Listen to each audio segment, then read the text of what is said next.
there were some really good things that you guys did when you first came in. Yeah. There was some season ticket deals all around that Christmas. That was really good. The pop-up shop. There were some great things that the fans really got on board with. Yeah. At what point during that process did you suddenly think, hang on a second, there's something really wrong here, and now they're changing their idea? It was constantly changing. One week it would be, we're keeping it, build it. We're keeping it, full stop, build it, have some money, here's some investment.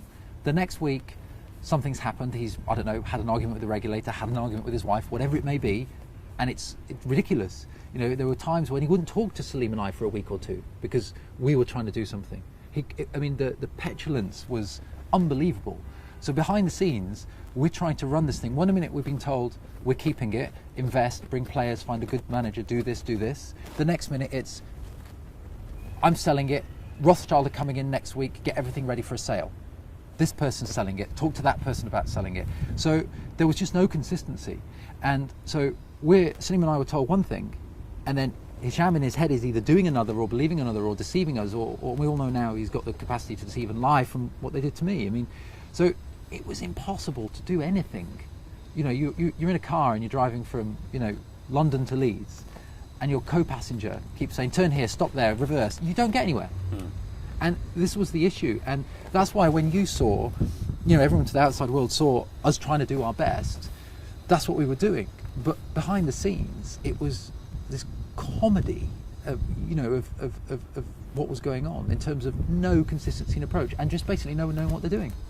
And if we just go back onto some of the money, because the urban myths that are surround the sort of deal, and you know, we can put these to bed right now about, you know, people having to give GFH money to pay players' wages. There's lots of talk that Susanna Bates put money in. What can you tell us about that? Well, that's true. I mean, you know, they essentially, you know, Hisham, and this was, I think, one of the most embarrassing situations to be in. You've just purchased a fantastic investment.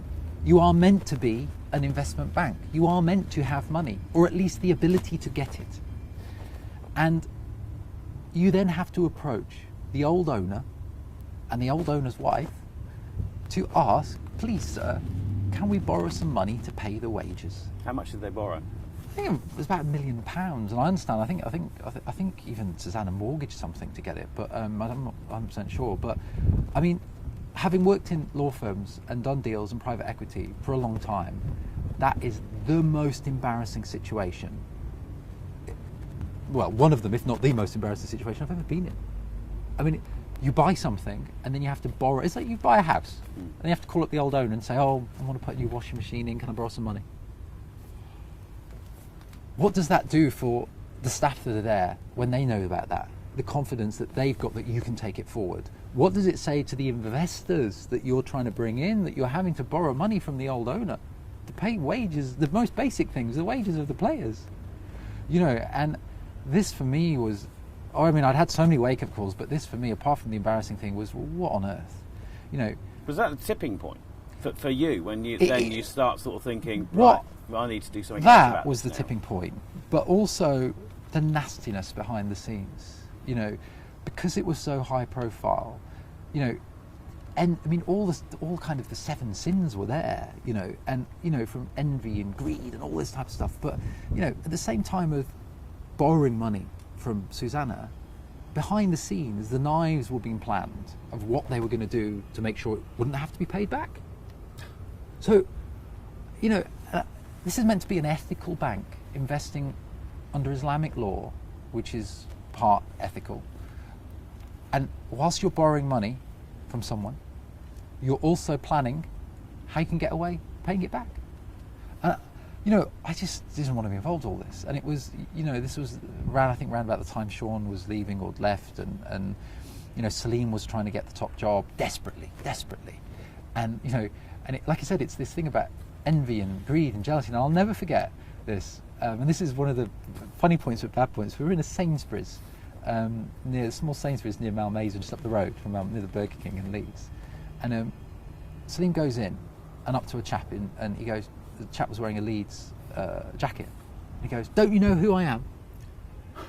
To the guy in the Leeds jacket. And that was one of the moments that I thought, what are you involved with, David? You need to get out of this. Because Salim wanted to be the CEO, basically. Yeah. And he was devastated when he wasn't made the CEO. Yeah. So, what plans then did you put in place? So you were looking at maybe hopefully taking over the club yourself at that point, or? I mean, well, first of all, I mean, I didn't want to be the CEO there. I mean, people will see that when they took over, they will see that I kind of withdrew a little bit, and I wasn't there for a while, or at least maybe the outside world didn't see that, but inside, I didn't want to be involved anymore. So I came back, and I stayed in Dubai for a while and got involved in other things, and let Salim get on with it. And then, unfortunately, Salim managed to upset everyone, from the chairman to the CEO to the head of finance to pretty much everyone, who was astonished by the way that they were being treated, I think, and the way they were being asked to, kind of back up why they were spending so much on paper clips and staples and things like that. And then, obviously I became managing director, and I think I was the consensus choice between the chairman and Salah, who is a good man, Salah, and who did care for the club and who did put his money in and who had the right idea for the club, and a lot of people don't know that. And I always distinguished Salah from GFH because Salah to me is a good guy, and he cared about the club, and he did a lot of good things. And we at GFH, you didn't punch me again. GFH, I'm going to call you on the next time. GFH, my name for Salah was Sensible Salah, because he was the sane one in all of this madness. Right. And when Hisham would not talk to me for 2 weeks because I'd upset him, because I wouldn't do what he wanted. He wouldn't talk to me. So you're trying to run a business where you've got a micromanager who's a shadow director that's not talking to you. You've got, Salim with big ego asking people, don't you know who I am? You've got no money. You've got all this litigation everywhere. You're trying to juggle everything. And, constantly I would have to speak to Salah. Salah, please do this. Please can you calm Hisham down? Please can you do this? Please can you... Constantly. And I remember particularly in summer,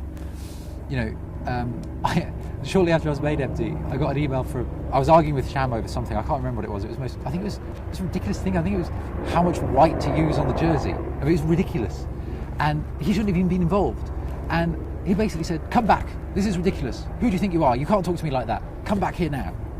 And then Salah got involved. And it was this kind of just no consistency, no stability, no nothing. And so all that, it was just nonsense. And then there was one investor after another, and I could see there was no money. Everybody was becoming ridiculously pressured now. Yeah.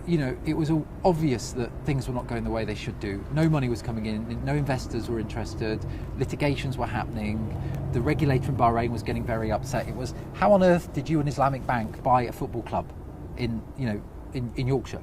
And then this ridiculous thing about banning alcohol started, and banning pork pies, and you can't do this, and then I was told, you can't have the money from investors, the money from sponsors like Enterprise or Sky Bet or people like that, because they're not Islamic. You have to give it back. So we've got no money already, and we already can't pay anything, and they're telling me to give the money back from the people that are paying it because it's not Islamic. Right. So, and I thought, you know what, this is not going where it should be. So, and I know at that time, I obviously been managing director and obviously been involved in the purchase of it. I saw a lot of people that were interested, a lot of decent people with money, with experience. And I thought, well, why don't I try and put something together of the right people that have the right interest and the experience and the financial ability, and could actually put up with GFH, because that takes a lot, to move it forward. And this is where Sport Capital idea came from. And I approached the existing people and I said, look, I don't want to be too much involved, but I think we can put together a group of people here. Why don't we try and approach GFH and say to them, let's do this? And that's how Sport Capital became involved. And we all know the history behind that, and then what happened, and I ended up, obviously, in my Dubai diet plan. Right. Well, let's just touch on that. What did GFH say when you told them of your intentions of Sport Capital and buying the club? I think what they said and what they were really doing are two very different things, and there's a litigation in relation to this that Sport Capital's taking, because I think Sport Capital was deceived and lied to. Sport Capital, the intention was, with all goodwill and with all the right people in place, to purchase the club, and to work with GFH. Obviously as a minority shareholder, but one of the things Sport Capital wanted to do was extend Brian's contract. I think Brian's a fantastic manager, and I saw the development he did with the youth. And for me, what I wanted to see at Leeds was stability in the playing side, and to give someone time to build, that. And I really did think Brian was the right person, and it's a shame what happened. But and so we were looking at that. We were looking at stability. We were looking at all these things. The actual acquisition of the stadium. The lawyers had been appointed. The draft notices to acquire the stadium had been sent. Right. So this was happening. There's a lot of David was just releasing this for media. That's not true. The financing was there. To get the stadium. The money was there. The actual. And this is through Sport Capital. Yeah, the administration of the legalities had been done in terms of the notice that you need to issue to purchase a stadium, to exercise the option. It was all there. Yeah. And it was ready to go. And so, our intentions were good.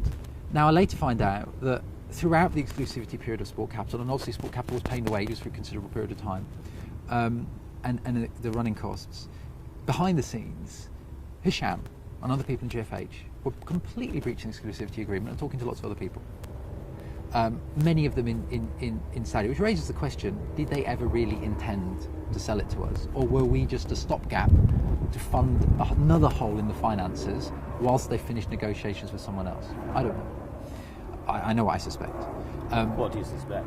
I suspect it was. I suspect they just weren't serious, and then, and the problem for them was they all saw me as the employee, so David will be all right with it, David will be fine with it, and then obviously Massimo came, and Massimo was part of the Sport Capital group to start off with. So did you introduce Massimo Cellino to Sport Capital? How did that all come about? Whose idea and who approached Massimo Cellino? There were a few people involved in this, and I'm not going to, because again, this is part of litigation, and people haven't been paid the money that they owed commission for introducing Massimo, things like that, so I don't want to, but there were various people that brought Massimo in various different roles, and they haven't been paid the money that they should have been, this type of stuff. But he came in, and initially the plan was that he would be part of the Sport Capital consortium. I had several meetings with him and Andrew. And we all now know what ultimately happened was that Sport Capital, went and it was sold to Massimo, and that's obviously history now. With regards to those meetings, there was obviously a lot of talk about cameras in boardrooms and that sort of thing. When you look back on that now, well, what do you take from that whole situation? This is another funny thing, actually. This is, I think, part of what I and my lawyers call the GFH criminal conspiracy. What they did to set me up for something I didn't do and lock me up and do all these horrendous things to me and be complicit in torture and abuse and all these things. This was something which they were very involved in, and things were happening that we wanted to see what was going on. They'd said, well, find some advice from people, see what we need to do. And, they were aware of this. They'd instructed it. They were on all the emails. And there was a genuine reason for this at the time, which I'm not going to go into now because it's history. And it's not relevant. But what they then did was use that and tried to make it, and behind the scenes using people to push these stories out about me. So whilst I'm running the football club, they are behind the scenes damaging me reputationally and damaging Sport Capital and issuing things that they shouldn't be doing. And I found out this later, and they used this as something to damage a relationship that I'd built with Massimo, accusing me of things that I hadn't done and accusing me of things that were despicable. And I was shocked at this. Now I know what has happened and what they did. And this is what happened. This is what created the comments where Massimo said, unfortunate things about me to the Sun. And and so it was all part of their despicable criminal conspiracy. Which they'd obviously sat there, obviously not over a whiskey, virgin whiskey, let's say, and come up with this plan, probably after watching too many, I don't know whether they were James Bond or Austin Power movies, but probably more Austin Powers, but I can see Hisham as Dr. Evil.